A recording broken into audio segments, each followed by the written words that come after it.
I'm Alex, 32. I started a niche B2B software company 5 years ago, mostly running it from a laptop.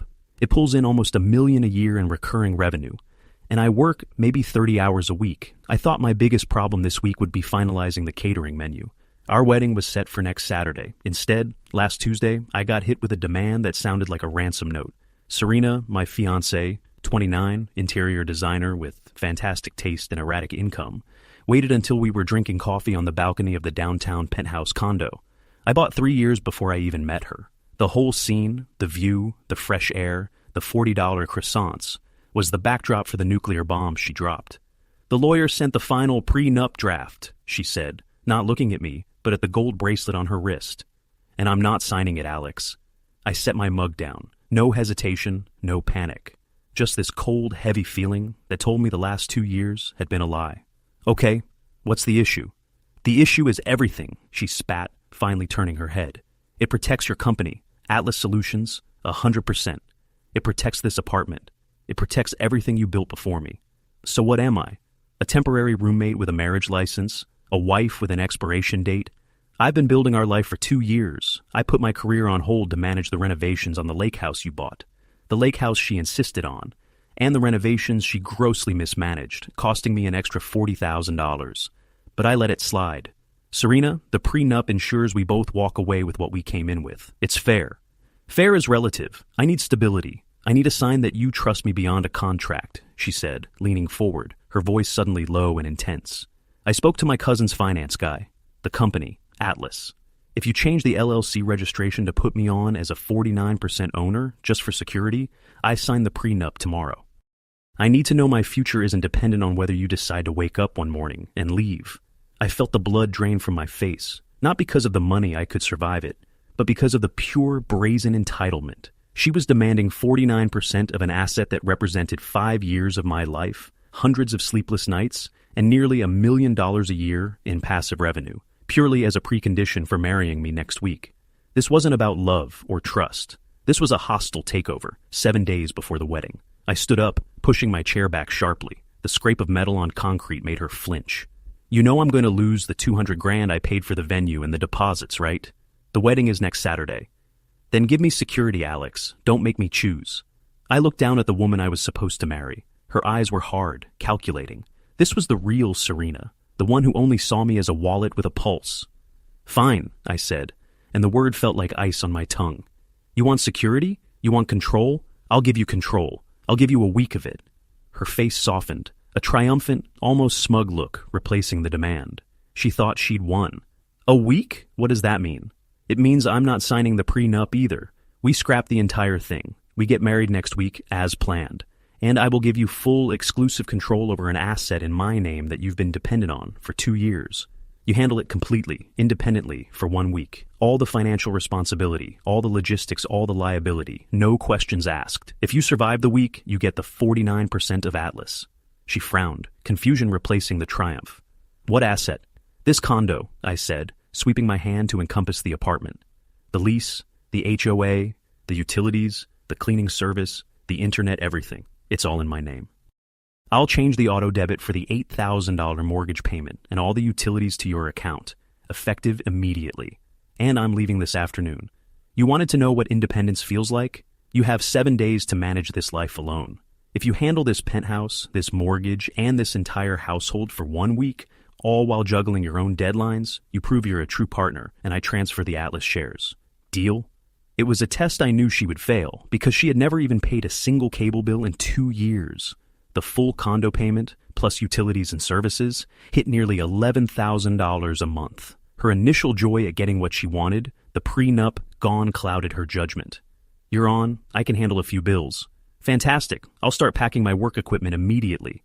I didn't rent a U-Haul. I didn't need one. My entire business and personal life fit into 4 Pelican cases, a suitcase, and my backup server. While Serena was on the phone with her mother, gloating about how she'd stared down the prenup, I was quietly dismantling my world. First, I called the HOA manager, Mr. Davies. I need to add Serena Hayes as the sole primary contact and financial officer for Unit 14B for 1 week, starting now. I'll be out of the country. I then called the bank, disabling the automatic mortgage payment from my main account, and putting a temporary hold on the account she used for discretionary spending, which was still linked to mine. I set up an emergency account for my own small needs, and that was it. I was a financial ghost. I packed my monitors, my ergonomic chair, my kitchen knives, the expensive Japanese set I bought in college, my high-end coffee maker, and every single piece of personalized art. When Serena walked into the office a few hours later, the entire wall of screens was gone. The room was just a white box with dust marks. "What in God's name are you doing?" she shrieked. "We had an agreement," I said, carefully wrapping the last power adapter. "You take control of the home. I take control of my business. All critical infrastructure for Atlas Solutions needs to be moved to a secure, private location immediately, given the change in partnership terms. You wouldn't want me working in a compromised environment, would you?" "Compromised? Alex, that's my office. It was my office. Now it's your condo. Enjoy the space, Serena. You earned it." I walked out that night. I didn't go far, just to a small rented corporate apartment 20 minutes away, completely furnished, month to month. No one knew I was there. I was gone, but not gone. I was watching. The text started Friday, 48 hours later. Not from Serena, but from the wedding planner. "Alex, I'm so sorry, but the caterer just called. Serena canceled the final payment for the desserts. She said she needed to reallocate funds and told them we might be changing the color scheme. This is a final notice. We lose the deposit tomorrow." I texted back, "Proceed with the original plan. I will wire the caterer the remaining balance from my own personal account. Keep Serena out of it." Serena had no idea I was quietly keeping the $200K wedding afloat without her knowledge. She was busy trying to find out why her favorite credit card had been abruptly frozen. By Sunday, the first major bill hit. The HOA fee for the exclusive building, $1,500, due that Monday by 5 p.m. It was always a paper statement.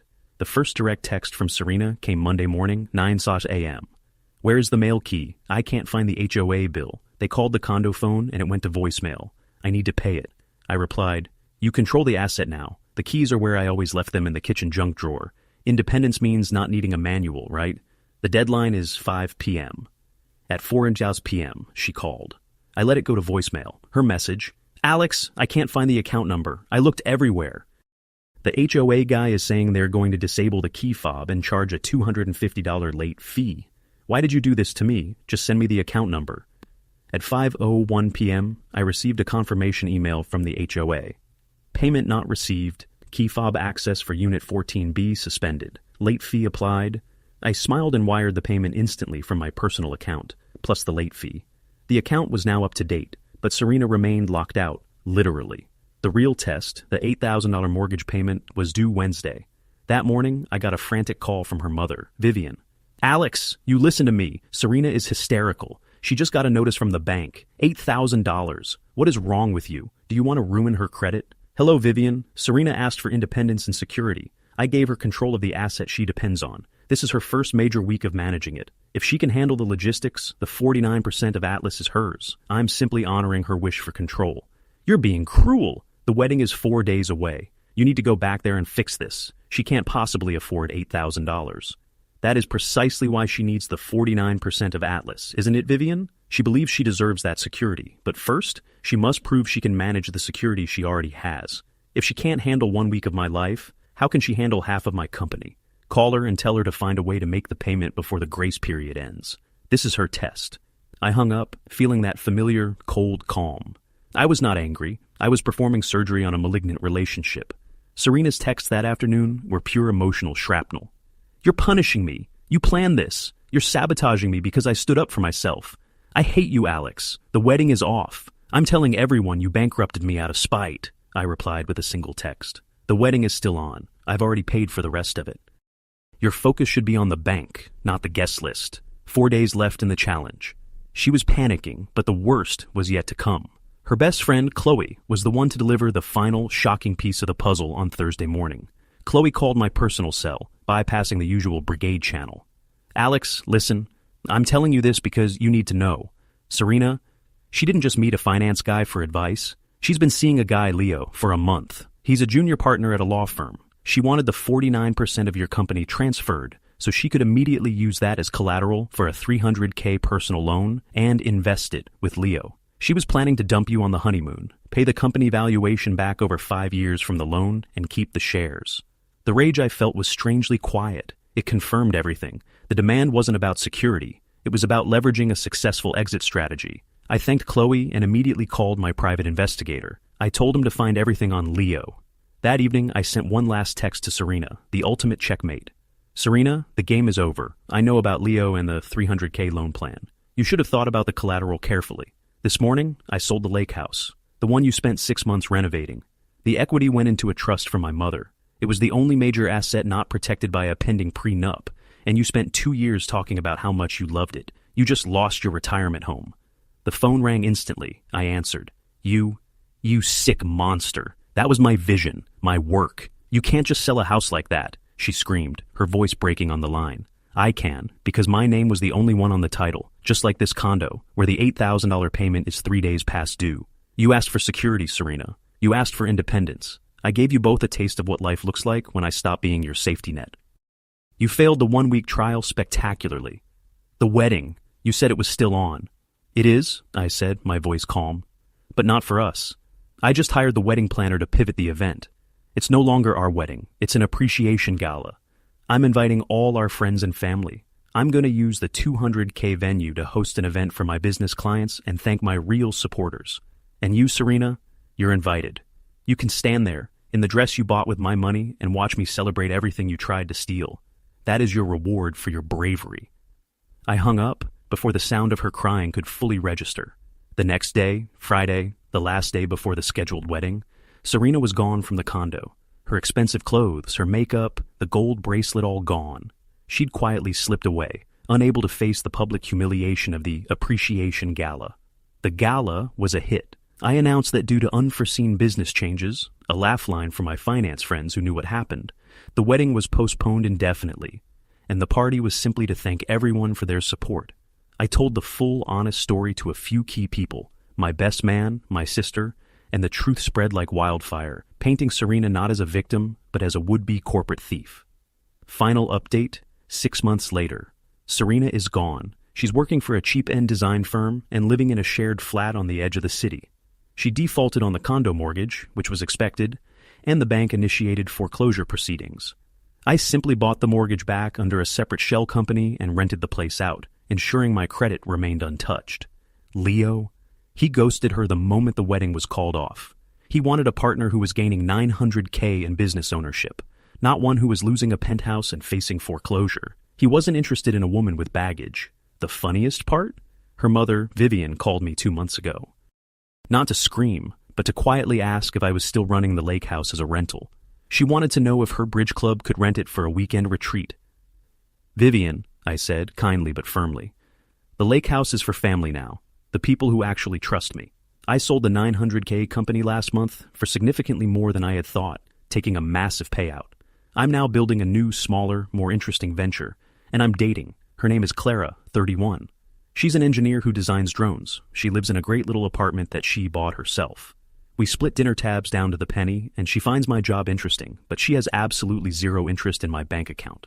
I look back and realize Serena's final demand was the greatest gift she could have given me. It wasn't about the money. It was about the line she tried to make me cross. She didn't want a husband. She wanted a vault combination. I wasn't harsh. I was literal. She demanded control, so I gave her control over the most expensive asset she had ever touched, and let her sink or swim on her own merits. She sank. And I, finally free of the weight of subsidized dependence, just kept swimming. That's not revenge. That's just cause and effect applied with surgical precision.